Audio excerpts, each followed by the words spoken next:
My Lords, I beg leave to ask a question standing in my name on the order paper. My Lords, I am hugely grateful to the Noble Lord for bringing this challenge to my attention and pay tribute to the work that he does on the APPG. We are working closely with research partners. I am pleased to say that more research is being funded as we continue to encourage more researchers to become involved in what remains a challenging scientific area with relatively small research community. I am confident that the government's continued commitment to funding will help us make progress towards effective treatments. Well, my Lords, this is a devastating disease, and I welcome the government's doubling up of the 20 million grant for research to 40 million in memory of my late friend, Baroness Jowell. My Lords, unfortunately, of that 40 million, I understand only about 8.8 million has so far been allocated. Could the Noble Lord the Minister assure me that that 40 million fund will be ring-fenced purely for brain tumour research? And secondly, would the National Institute of Health Research give proper feedback to researchers who've had their projects rejected so they can resubmit their applications with more hope of success? Well, thank the Noble Lord. May I pay my tribute to Tessa Jowell. I remember her final speech in the House of Commons. It's one of the most moving speeches I've ever heard, and I recommend Noble Lords look it up on YouTube if they missed it first time round. Brain cancer poses major scientific challenges requiring investment in basic science through to applied and clinical research. Progress is hard won, but we are committed to finding solutions. We want to fund high-quality research to benefit patients. In the 4 years since the 2018 announcement of 40 million of funding, there have been 13 studies funded by the National Institute of Health and Care Research, with 10.7 million funding compared to just 6 studies in the preceding 4 years. We want to fund more, but this does show a positive trend. The Department of NIHR continue to work closely with Tessa Jowell Brain Cancer Mission to grow capacity for brain cancer research. This means attracting new researchers, developing the community and supporting researchers to submit high-quality research funding proposals. As part of this, the Tessa Jowell Brain Cancer Mission will be hosting a roundtable event with cross-party participants of MPs discussing the future of brain tumour research with leaders in the field, and I'd like to extend an invitation to the Noble Lord to attend this meeting, which will be held on the 16th of May. My Lords, I have 3 interests in this. One is that my mother is in a hospice suffering from brain cancer in Liverpool. Secondly, I was successfully operated on 35 years ago from a brain tumour. And thirdly, I'm an officer of the APPG group on brain tumours. And I was honoured to sit on the inquiry that produced the report, Pathway to a Cure, Breaking Down Barriers. In the other place on March the 9th, the Minister, Will Quince, said, "I understand and share the frustrations that only a proportion of the £40 million of brain tumour research has been allocated. So can I ask my noble friend to confirm that bureaucracy will not get in the way of releasing funds for research so that individuals and families suffering know that every effort is being made to find a cure to the deadly disease of brain cancer?" Well, I pay tribute to my noble friend, and I wish him well with his mother. I wasn't aware of his fight with brain cancer 35 years ago. We're very lucky to have him in this place, and very well done, and long may it continue. But the NIR does not generally allocate funding for specific disease areas. It does not ring-fence. The level of research spend in a particular area is given by factors including scientific potential and the number scale of successful funding applications. In the 4 full years since 2018 announcement, the 40 million of funding, a commitment of 10.7 million spent on 13 studies compared to 6 preceding the 4 years. We want to fund more, but this represents a doubling of successful applications, and the government is committed to it, but it is reliant on good quality projects being brought forward. I've spoken to my right honourable friend, the Minister, and more than £40 million will be allocated if the right projects come forward. My Lords, does the government And any further proton beam therapy treatment centres, in addition to Manchester and UCL, with consistent government and ethics research committee arrangements, so that the small research community can also benefit from cross-border working with the Kubrick Centre at Cardiff University, for which I should declare an interest.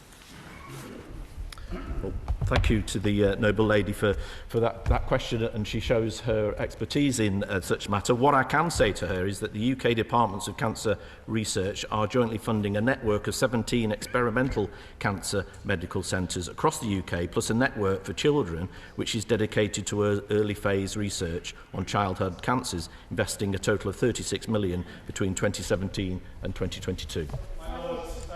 Lord, the Minister assured the House that the Government is committed to supporting research into brain tumours affecting children, and in particular into DIPG, which affects up to 40 children a year, and for which, sadly, there is still no effective treatment. Well, the Government is committed to try and solve the problem of childhood cancers. I'm not aware of that specific case, but I can assure the noble lord in my previous answer that the research on childhood cancers will continue by the government, but there is still a lot to work to do. As he well knows, it's a very complicated and difficult subject to follow. A very, very small medical community looking into this complicated disease, but the government is doing all of that it can. My Lords, is my noble friend aware of the wonderful charities undertaking important research into brain tumours, including the Brain Tumour Trust and Brains Trust? And will my noble friend join me in thanking the thousands of runners in yesterday's London Marathon who raised such amazing amounts for charities like brain tumour charities, and I believe my noble friend was one of those runners? Thank you. Well, I thank my noble friend for that question. Yes, indeed. As I was running the London Marathon yesterday, I did take note of all the wonderful cancer charities, including the cancer charities that my noble friend mentioned. And as they were running past me, that's an indication of how slower I was going. They were going a lot quicker than myself. But in a serious point, the London Marathon is a wonderful British institution. They raise millions of pounds for charity, and there's an awful lot of cancer charities benefit from the London Marathon.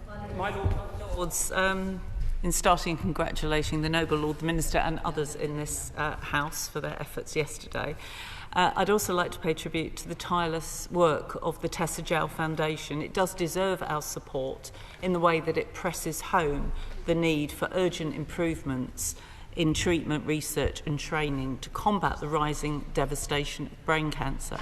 But whilst survival rates for glioblastoma are shockingly poor, and the numbers are described as an epidemic, this still is not enough for a business case to encourage companies to test new drugs. So how will the government encourage longer-term investment and action to develop new drugs? And will the noble Lord the Minister take action to increase the numbers on clinical trials? Well, thank the noble lady. She's absolutely right to point out that the number of people surviving brain cancer hasn't moved in recent years, and I can assure her that the government is doing all it can. The money is there. What the government needs to do more to, and indeed working with the charitable organisations to, is attract more projects and investigations in this very complicated and difficult disease. My Lords, I draw reference to my registered interests. Is the noble Lord the Minister content that there is sufficient investment in the basic infrastructure to deliver clinical research in the NHS to ensure that novel therapies to treat brain cancers can be evaluated in a timely and efficient fashion, especially within the context of the substantial challenges that the NHS faces at the moment with dealing with clinical backlogs? Well, there is already a significant investment in people and facilities for cancer research. Indeed, the research infrastructure supports brain tumour research studies mainly in the NHS. This infrastructure is instrumental to the delivery of research funded by the NIHR, charities and others, and so is important in supporting and building the research community as a whole. Resources are significant, though, and it is difficult to de-aggregate purely brain tumour spending and add to the 10.7 million figure that we've already allocated. My Lords, I know, it's very impressive to see the Minister at the dispatch box after his efforts in the marathon, and I know that all of us in this House want to see progress in responding to this hard-to-treat cancer. But I would just like to say that the Minister's answers on this topic are not that dissimilar to those that I would have had to give on this topic when I was responding back in 2019. So can I ask him to go back to the question from the noble Lord Hunt back at the beginning, and to go back to the department and to really challenge civil servants on the question of whether they are giving the right feedback to researchers as to how they can improve their research proposals, and we can really start taking research forward and get the solutions for cancer patients who really deserve to have that research making progress. I thank my noble friend, and she's absolutely right to point this out, and perhaps we can discuss this further at the round table next month. But prior to these questions, my Lords, I did have a meeting, and I did press the government department officials on this to make sure that the money is there, and I'm reassured that the money is indeed available if we get sufficient number of projects that will have a significant impact to cure this terrible disease.